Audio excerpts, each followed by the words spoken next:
Hey everyone, it's day one. It's the Fall in Love with Selling Challenge.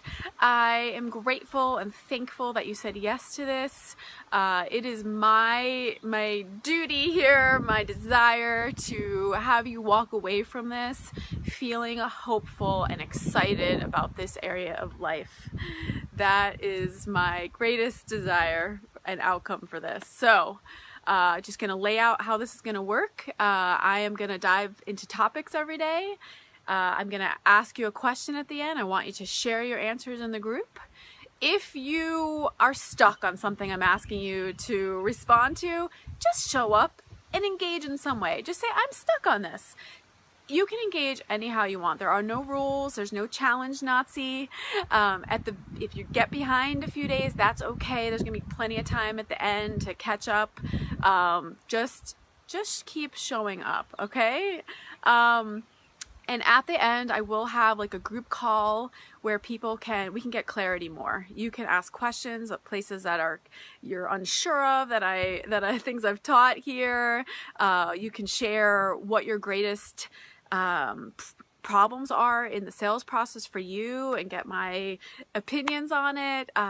This will be a really fun time. So if you engage every day, you can come to that.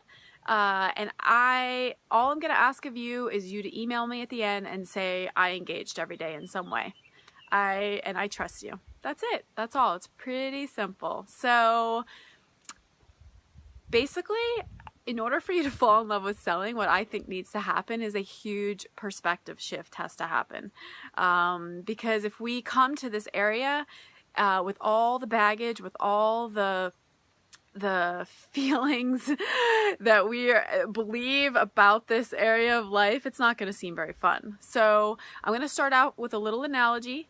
I'm going to talk about Tupperware, okay? Because when I grow and I need a food storage container, I say, can you hand me the Tupperware?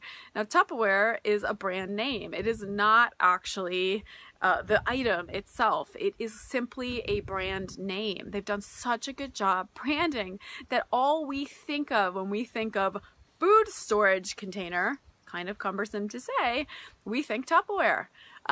So how does this pertain to selling? Well, I'm just saying this to show you that when you think selling, you think of the culture's definition that they've overlaid on it. They've branded with it. It is not what the essence of selling is. I'm here to tell you it's not.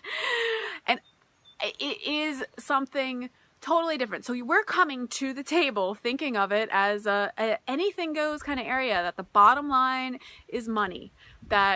And when the bottom line is money, that means that you can do anything to get that bottom line. You can lie, manipulate in a mean way, sell this, but actually give this in the end, sort of a trickery thing. All this comes into play when that's the bottom line.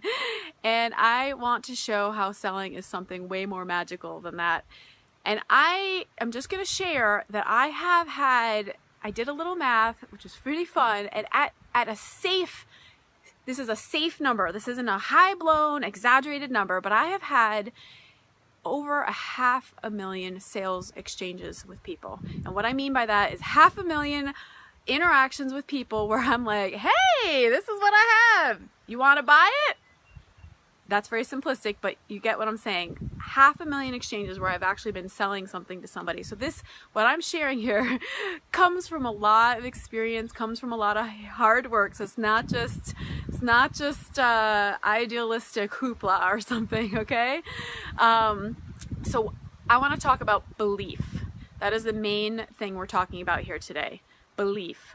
What is it that we really believe in? It's very important to get clear, because what we believe in is what we are selling, okay? What we believe in, that is what we're selling. That's what's being sold to everywhere. It's the underlying belief that we're buying when we buy something. This is true, okay? So it's really important for us to get clear. So I'm going to walk you through a little process of my own journey of getting clear about what it is I believe in, and living a life where I measure things up against that, particularly in the sales process. So I, was coming of age maybe 20 years ago, a little over, where I was leaving my family's nest and had to go off into the world and go to college. And I was like, I felt very unprepared, and looked around at the adults around me and was like very depressed. I did not see examples of what adulthood looked like to me that felt inspiring or hopeful, or like I wanted to become that.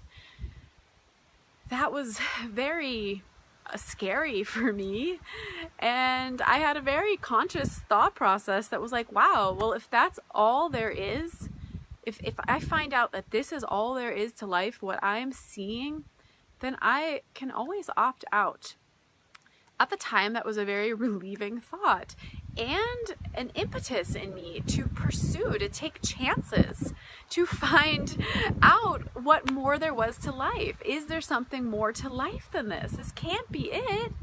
So I spent a life exploring, journeying, pursuing what will and could light me up. And I have come to certain beliefs that when I embody them, they make me feel inspired and want to live, and like it's all worth it, and joyful. And so what these beliefs are that people are essentially good, that the universe is essentially benevolent, that we all as humans want the same things in life. We want friendship, air we can breathe, our children to grow up happy and safe. We all want this. So these are challenging things for me to believe in sometimes. I can come up upon situations every day that challenge this belief, that prove up front. If I were to look at the exterior of things, just the surface, if I look at the surface and that's all I see and I react to, the surface of things proves all those things wrong every day.